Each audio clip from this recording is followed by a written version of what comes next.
Tonight's big stories. Former Senator Antonio Trillanes IV sues Davao Representative Pulong Duterte, Vice President Sara's husband, Mans Carpio, and former Customs Chief Nicanor Feldon for their alleged role in the smuggling of 6.4 billion pesos worth of shabu back in 2017. Chief Presidential Legal Counsel Juan Ponce Enrile backs President Marcos's directive to ban POGOs and goes so far as to say that former President Duterte was ill-advised about them. And Alfredo Pascual resigns as Trade Secretary, the third official to leave President Marcos's cabinet this year. Good evening. Welcome to the show. I'm Regina Lay. I'm Pauline Berzosa. And I'm Shawn Yao. Former Senator Antonio "Sonny" Trillanes is at it again, suing people, Thanks for clarifying that. It could be a lot of other be, at it again, right? This time he's filed drug smuggling charges against Davao Congressman Pulong Duterte, VP Sara's husband Mans Carpio, and former Customs Chief Nicanor Feldon, among others. Well, the case stems from the 6.4 billion peso shabu shipment that was smuggled into the Philippines from China back in 2017. Trillanes alleged that Pulong and the others used their influence to facilitate the entry of the shipment and that the Duterte government covered up the deed. Camille Samonte with a big story tonight. Former Senator Antonio Trillanes has filed charges of drug smuggling and graft and corruption against Davao Congressman Paulo Pulong Duterte, Vice President Sara Duterte's husband Mans Carpio, former Customs Chief Nicanor Feldon, and several others. This is in connection to the 6.4 billion peso shabu shipment from China that slipped past customs back in 2017. Trillanes based his complaints on the documents provided during the Senate investigation conducted that year.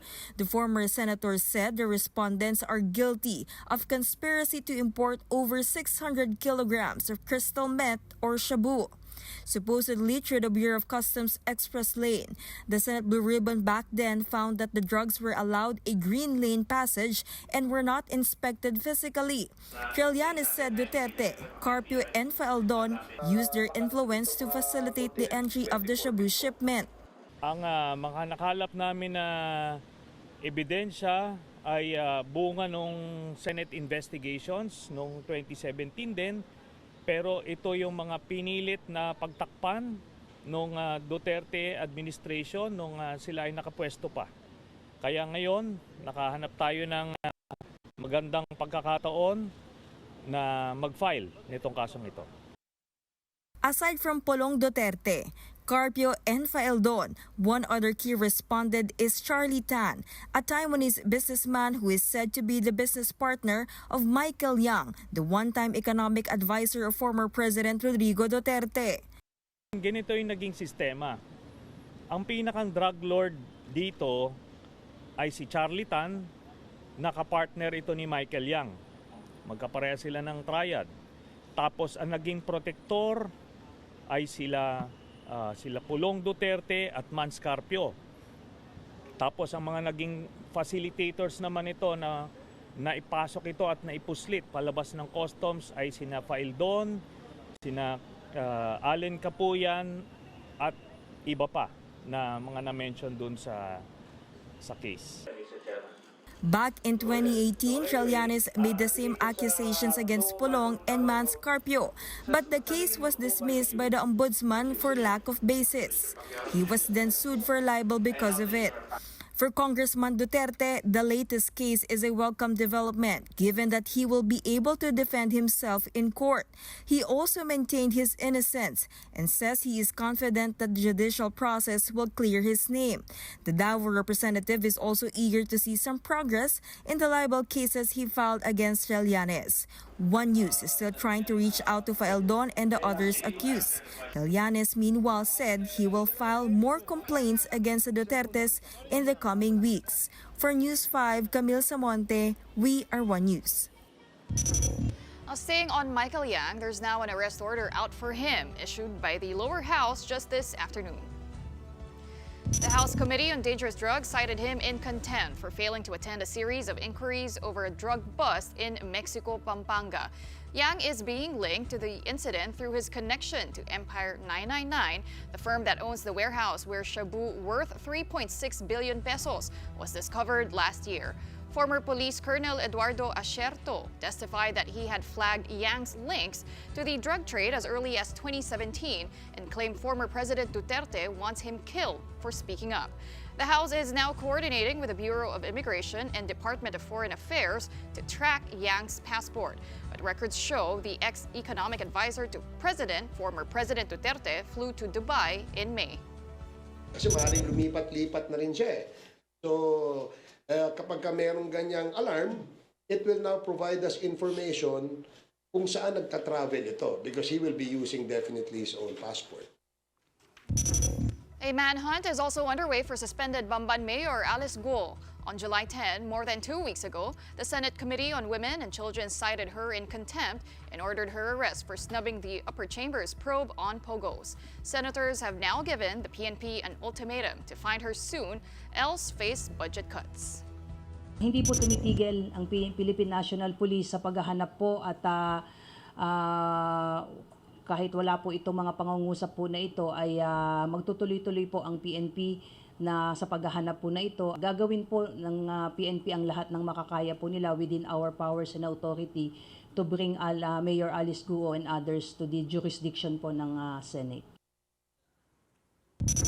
And while we're on the matter of POGOs, former Senate President Juan Ponce Enrile backs President Bongbong Marcos's directive to ban them completely. Marian Enriquez with the details. Former Senate President and now Chief Presidential Legal Counsel Juan Ponce Enrile also favors banning all POGOs nationwide. I agree with the President. I will kick out POGO in this country. POGO is a money laundering operation. Enrile said this while attending a House hearing about crimes linked to POGOs. He accompanied his daughter, Katrina Ponce Enrile, who is the administrator and CEO of the Cagayan Economic Zone Authority, or CEZA. In an ambush interview, Enrile was asked if President Marcos consulted him about the directive to ban POGOs. However, he refused to provide details. I will not tell you. Oh, okay. That's between him and myself. As a lawmaker, one of the laws Enrile drafted was Republic Act 7922, which established CEZA. He also reviewed the charter for the Philippine Amusement and Gaming Corporation, or PAGCOR. But he claims it never crossed his mind that POGOs would be allowed into the country. That's why Enrile directly criticized former President Rodrigo Duterte's Executive Order No. 13, which paved the way for the proliferation of POGOs in the Philippines. Enrile called the decision to allow POGO operations ill-advised, noting that POGOs are also banned in other countries. They did not study it well. My God, POGO was banned by Cambodia, banned by many countries in Central Asia, and we adopted it here. And why is it that until now, you have POGOs in Banban and Porac, and without PAGCOR being able to control them? Is that a wise decision, wise activity? Besides the Enriles, former presidential spokesman Harry Roque also attended the hearing earlier, where he was again grilled about his alleged involvement with POGOs. Roque had previously denied being the lawyer for Lucky South 99, the POGO hub that was raided in Porac, Pampanga. In fact, he claimed to be opposed to POGOs. I have always been against gambling po. I was raised as a Christian. I do not gamble, not even cards. I have no vices, and I do not approve of POGO. I have said that I hope POGO will completely be banned. Katrina meanwhile said there are no POGOs within CEZA. And unlike PAGCOR, CEZA has the authority to conduct offshore iGaming operations. PAGCOR's charter and authority is territorial to the country. I want to categorically state that there are no POGOs in the Cagayan Special Economic Zone and Freeport. There never was, and there never will be. POGOs are the exclusive creation of the past administration of PAGCOR. PAGCOR has allowed the proliferation of POGOs literally everywhere. Parang COVID-19 virus na kumalat. She also claimed that CESA had been losing clients since POGOs were allowed in the country. For News 5, Marian Enriquez, We Are One News. They may not have POGOs, but they do have what's known as iGaming operations, internet gaming firms, which I guess cater to more to a local audience, pero just to set the record straight. And also, the big question for me there was, why is former, well, he's now Chief Presidential Legal Counsel, but he was former, what was his position under former President Duterte again? Anyways, he had also a position under former President political Duterte. advisor. So why didn't he speak up then about POGOs, right? I mean, And it's also because his daughter is the head of CESA now, Katrina Ponce Enrile. And also, I think all the Senate hearings, that long series, has uncovered that apparently CESA is kind of an autonomous region in That's and of right, itself. because it's a special economic zone. That's Yes. right. But you know, the question in my head is, where was he? I mean, POGOs have been around for, you know, That's a fair question for to several ask. years, right? It started under President Duterte. So why is he slamming it now? So big question there. Moving on, the rumor mill has been swirling for some time about this, and now it has come to pass. Alfredo Pascual has quit as Secretary of the Department of Trade and Industry 2 years and 2 months after his appointment to the post. So it was the Presidential Communications Office that announced Pascual's resignation, which takes effect 2 days from now or on August 2nd. In part, the PCO statement said the search for a successor will commence immediately to ensure a seamless transition and continuity in the department's initiatives. In the same statement, President Marcos had this to say about Secretary Pascual. His focus on MSMEs was absolutely correct, and we are beginning to see the fruits of that policy. We are sorry to lose him, but we respect his decision that this is the time for him to return to the private sector. And return to the private sector he will, as confirmed by the DTI chief himself. Pascual says that after much reflection, it's time to bow out of government service so he can continue contributing his expertise while being able to spend quality time with his family. Pascual also described his tenure with the DTI as one of the most challenging yet most fulfilling experiences of his career. Before his DTI stint, Pascual served as president of the University of the Philippines. In the private sector, he was an independent director for Megawide Construction, as well as SM Investments Corporation. Okay, You're pop absolutely quiz. right. Wait, pop quiz. I said in the headlines, or you said in the headlines, this is the third cabinet member to quit the Marcos administration, or to leave the Marcos administration. Who were the other two? Sara Duterte. And? I don't remember. Who was the first one? Oh, you guys don't remember anymore. Former Finance Secretary Ben Jokno. Oh, you're Was right. that just this year? It was just this year, early this year, January to be precise. And he was, of course, replaced by now DOF Secretary Ralph Rector. So this is the third cabinet to leave. As far as we know, former Secretary Ben Jokno did not resign. He was, replaced. So it's hard to that's that word. In the term of former USEC Yeah. Magno. But it was pretty telling. He apparently did not go. I'm talking about Fred Pascual, the economic briefing over at the Senate yesterday, which was also highlighted by former Senate President Mig Zubiri. It's also unusual. There is no grace period. Sources are saying that there have been unhappiness over Pascual's performance, especially in the light of stubborn inflation. I believe the rumor mill goes that he can't connect with the everyday Joe on how to handle inflation. Whatever the real reason might be, those of us in business reporting have been hearing for quite some time that Secretary Fred Pascual was maybe potentially being eased out. And it's also very telling that his resignation takes effect August 2nd, so it's a very short turnaround time. That's and on they Friday. have yet to name a successor. Typically, if it were an orderly succession, then Malacanang would have named somebody by now, or would have preempted the rumor mill, of course. I'm not resignation. gonna say the names. because this is a news show and we shouldn't be doing that. But there have been like names flying about, right? So it remains to be seen if that will also push through and come true. And one of the 3 names floating around will in fact be our new trade secretary. We will find out soon enough. All right, meanwhile, the country is on the right track towards building a more peaceful and prosperous Bangsamoro Autonomous Region in Muslim Mindanao, or BARMM, and that's according to President Bongbong Marcos.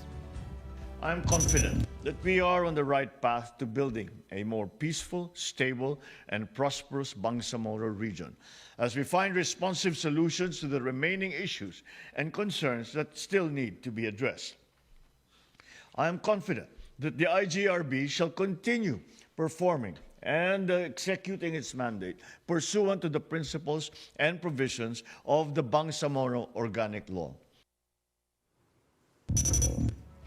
Marcos said this at the turnover of the 3rd Intergovernmental Relations Body, or IGRB, progress report at Malacanang earlier today. The IGRB is the body that facilitates coordination and resolves issues between the national and Bangsamoro governments.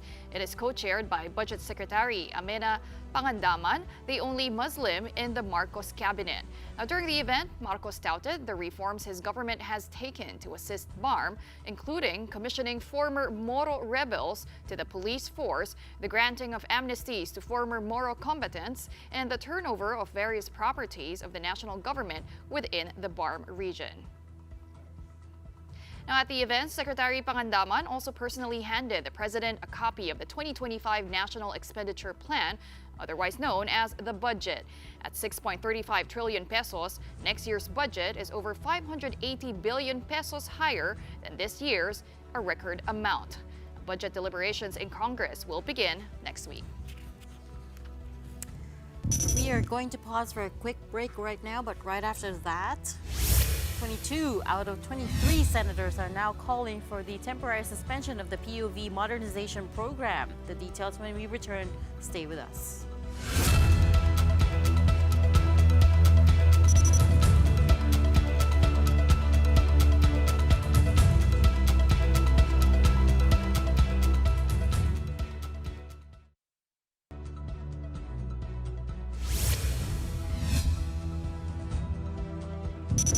You're still watching The Big Story here on One News.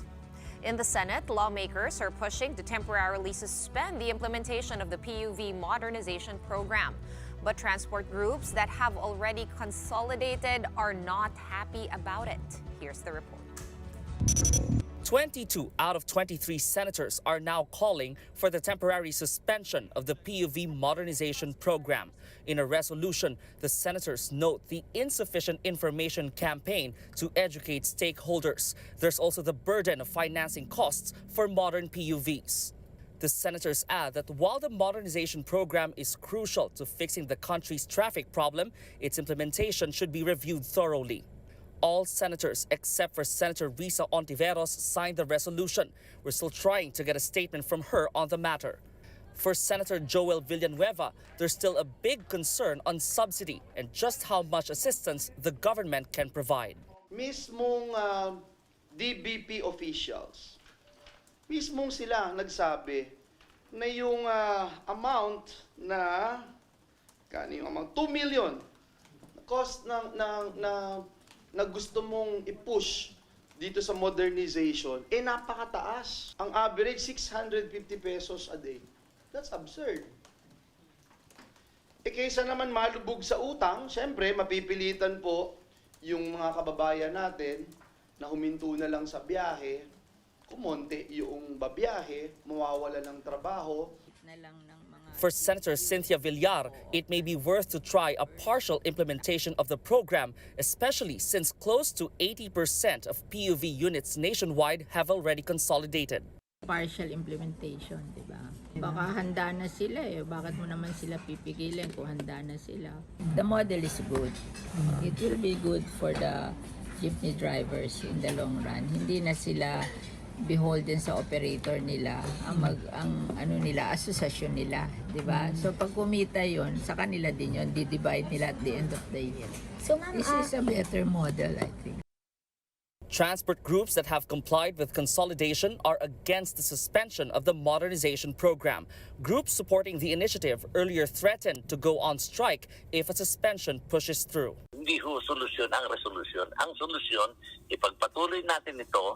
Kung may mga butas along the way na may nakita at may mga problema, yun po ang ayusin at bigyan ng pansin ng ating mga senador at ayusin yung problema. On the other hand, groups questioning the legality of the POV modernization scheme are still waiting on the Supreme Court to act. For News 5, I'm Brian Basa, and we are One News. Well, joining us now to discuss the Senate's proposal is Transportation Undersecretary Andy Ortega, joining us on the line. Good evening, Yusek Ortega. Can you hear me okay? Yeah, good evening. Magandang gabi sa inyong lahat. Okay, so first things first, let's set the record straight. Yusek, senators say that they're citing as one of the reasons to suspend the PUV modernization program. One of the reasons that they're citing is the supposedly high number of PUVs that have yet to consolidate.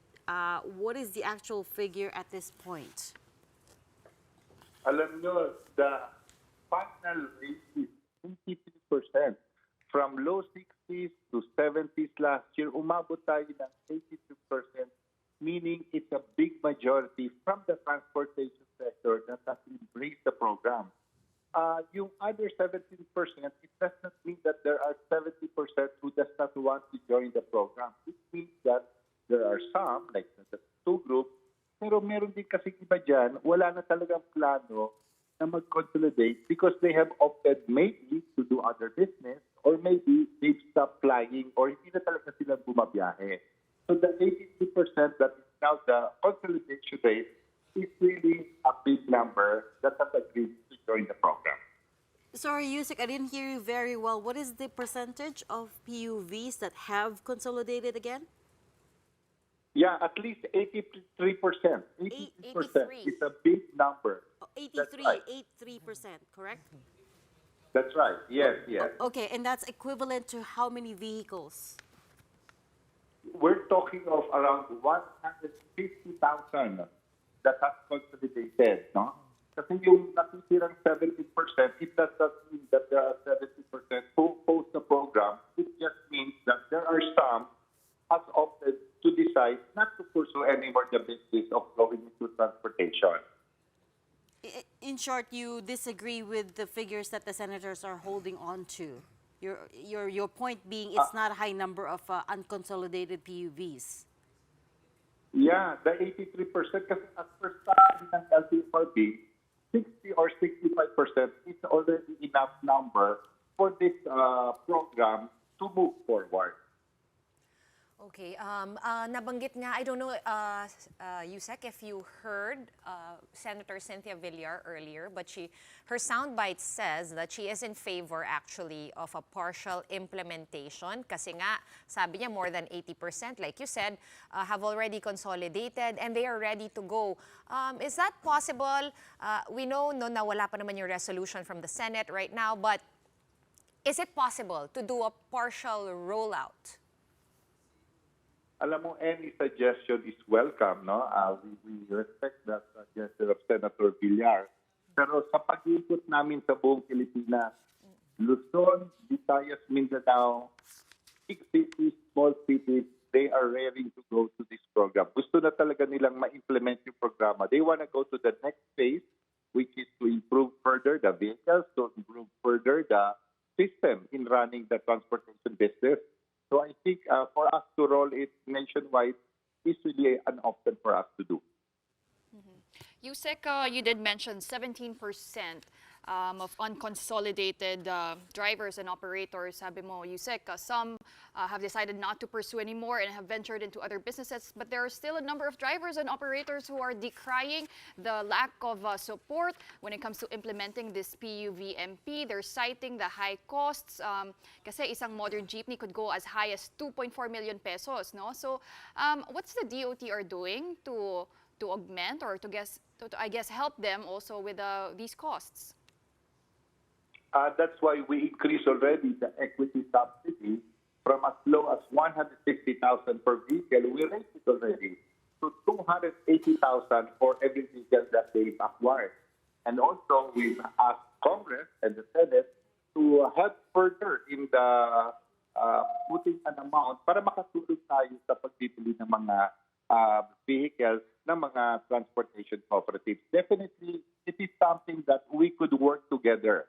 The executive, the legislative, we need to give all the support sa ating mga drivers and operators who have formed cooperatives or corporations. The 280,000 is a loan or a subsidy or a grant? What is it, Yusek? Yeah, it's a subsidy. It's not a loan. Alam mo, ang subsidy before was like 5%. We already raised it to 10%. And in fact, there are pending bills in Congress and in the Senate that would like to help yung mga equity subsidy to our cooperatives. So sana, matuloy yung mga batas that are still pending because it's obvious that a lot of people, especially in Congress, are willing to help our cooperatives because we all know that this program is something that we really need, especially for our millions of commuters. Okay, Yusek, Andy, matanong ko lang, no, ang sabi kasi ng mga senador, ang nagyari, just in case some of our viewers weren't caught up, si Senator Raffy Tulfo ay nagko-complain. He was voicing the concerns of yung mga drivers, operators na hindi pa ready for PUV modernization. Ang sabi naman ni Senate President Cheese Escudero ay matagal na siyang tutol dito at sabi niya kay Senator Raffy, mag-file kayo ng resolution. So yun yung nagyari. Ngayon, gusto kong malaman, since mas malapit kayo sa mga groups na ito and you work in the sector, Yusek, Andy, ano nga ba yung mga pervading concerns pa rin ng mga drivers and operators? Panibagong mga concerns ba ito or ito lang ba yung mga ayaw, hindi masaya sa mga terms ng consolidation, yung pagbubuo ng mga kooperatiba? What is the thorn in their side here? Yeah, thanks for that question. Obviously, yung dalawang grupo that has been opposing this program since a few years ago and even up to now, paulit-ulit lang silang sinasabi yung mga problema that is clearly sila lang, paulit-ulit, and they never plan or they will never really join the program. Yun ang reality. But if you hear that 83% gustong sumama na, and the concerns that are being raised are slowly being addressed. I think ang kailangan natin gawin dito is open communication, looking for solutions to win. In the executive, they in the legislative, and our friends in the transportation sector, kaya natin pag-usapan to, hanapan ng solusyon, but the program must continue because this is something that our commuters deserve. Kailangan na po natin ibigay ito. Matagal na po tayong napag-iwanan ng ating mga malapit na bansa dito sa ating Southeast Asia or Asian region. Right. You're referring to Piston and Manibela, no? Sila po yung nag-file ng TRO sa Supreme Court for this. Are you in constant talks pa rin with these two groups, Yusek, Andy? And tuloy-tuloy po ba ang pagnenegosasyon sa kanila to try to reach an agreement? Alam mo, we've talked to them last year, several times, lalo na sila Kamodi. But I think it's clear. It's clear to everybody that they never plan to join the consolidation. I think it's fair to say na hindi talaga sila sasama. In fact, sila yung nagdala sa Supreme Court, di ba? They went to the Supreme Court dahil alam nilang hindi naman papayag po ang gobyerno sa kanilang mga demands. So I think it's just fair for everybody to wait for the Supreme Court to decide regarding their concerns, but we cannot stop the 83% from pursuing a program that they want to continue. Kailangan po natin pakinggan ngayon naman yung karamihan. What about the concern, Yusek, that the only firms that will benefit from this are the foreign automakers because majority daw are just imported minibuses that will replace the traditional jeepneys? What are we doing to address that? First of all, that's wrong information. Ang local manufacturers natin has reached almost 60%, meaning majority are local manufacturers. And next, we are open to all. Ibang bansa or local, they can all join the program as long as they follow the standards. In fact, I've been communicating or has communicated with Francisco Motors, with Carao, and we are awaiting for them to apply. Para pag na-meet yung standards, we will accredit them. But up to now, hindi pa naman po sila nag-apply. So it's unfair to say that we are pro-foreigners. No, we encourage local manufacturers. In fact, we encourage the manufacturers to have the iconic design. We let them decide what to choose. Hindi po kami namimili kung anong klaseng sasakyan. It's their option. It is their right. Yusek, if this resolution does materialize, do you have alternative programs already or plans in mind kung paano po tutulungan yung mga nakapag-consolidate na po? Are you thinking that far ahead already? Unang-una, I cannot even interpret what the suspension means. So to be fair, hindi po namin masabi anong eksakto ang ibig sabihin ng suspension or anong implication. Basta ang alam ko po, nalulungkot at nagagalit po yung ating mga kooperatiba and korporasyon sa development. And on the part of the DOTR, we have stated na itutuloy po namin yung programa, tuloy-tuloy po ito, and we will respect the decision of our President. And we know that this is a program that we should continue while trying to look for solutions on some other concerns. Okay, let's just say theoretically, Yusek Andy, no, na hindi na nga sumama yung iba. Let's say we cannot consolidate beyond 83%. Ano po yung magiging option, or can you tell us how the scenario will proceed? So magmo-modernize yung 83%, yung 17% talagang di na ba papayagang mamasada? Or do you remain open to letting those fly certain routes siguro na hindi covered ng mga nag-consolidate? Yeah, tama. First of all, it's their decision. No? Decision po nila na hindi na sumama, so we are respecting their decision. So after April 30, yung pong hindi na-consolidate, wala na po silang karapatan na pumasado sa kalye dahil sa hindi sila na-consolidate. But just to be clear, the consolidation is about the operators. But the drivers, no mga operators that did not consolidate, they can still work. Pwede pa po sila magtrabaho yung ating mga drivers dahil maraming kooperatiba at korporasyon po ay nag-hire ng mga drivers. So it is basically a decision of the operators. So sila po, they have to look for other business. Ang mga iba po kasi, ang alam namin, parang gusto na mag-retire. So if we will look at active operators who opted not to consolidate, maliit lang po talaga na porsyento yun because majority dun sa 70% ay either ayaw na talaga or maybe matagal na rin po silang hindi pumapatada. Okay, we're gonna have to leave that there for tonight. Thank you so much for making time for us, Transportation Undersecretary Andy Ortega. In other news, 8 areas in Cavite are now in a state of calamity due to the oil spill from Bataan. Leaked oil from the sunken MT Terra Nova has reached the coastal areas of Cavite and has affected the municipalities of Cavite, Noveleta, Rosario, Tanza, Naik, Maragondon, Ternate, and Bacoor. These areas have been declared a no-catch zone for all types of shellfish. The provincial government of Cavite is now working on relief assistance to affected citizens and fisher folk. Meanwhile, authorities found a third vessel leaking hazardous material off the coast of Bataan. The Philippine Coast Guard said MV Mirola 1 ran aground near Marivelas, Bataan. The PCG is now investigating the extent of damage the vessel sustained and whether it's only diesel fuel that's leaking. Initial information po ay may diesel din po. The mere fact na hindi din naman po siya motor tanker, it's a motor vessel po. So parang cargo type po siya. May mga naka-drummings po, initial report po is naka-sealed din naman po yung mga drum.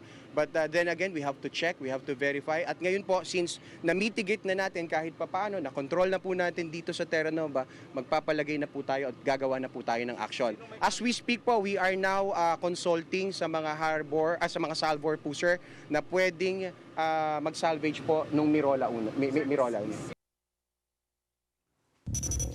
Metro Manila may never be flood-free. That's according to the Department of Public Works and Highways. In a hearing by the House Committee on Metro Manila Development, the DPWH and the MMDA agreed it could take a while before an efficient flood control program for the capital is set up. The MMDA said only 30% of the projects under the Flood Control Master Plan has been completed. Until these projects are finished, the MMDA is suggesting the construction of tunnels and water impounding facilities to ease flooding. It also made a push for the relocation of informal settlers in Metro Manila to clear waterways and reduce garbage being dumped in drainage systems. For its part, the DPWH vows to help the MMDA in upgrading its facilities. Kahit po maglinis kami ng mga esteros, kung tuloy-tuloy naman po yung pagtatapon ng basura, pabalik-balik din po nagiging vicious cycle po siya. I think 70%, 70-80%, including dito sa drainage program inside Metro Manila, addressing yung mga basura and yung mga informal settlers natin, kung minsan maano natin. I think 70-80% will have to be able to mitigate the flooding problems in Metro Manila.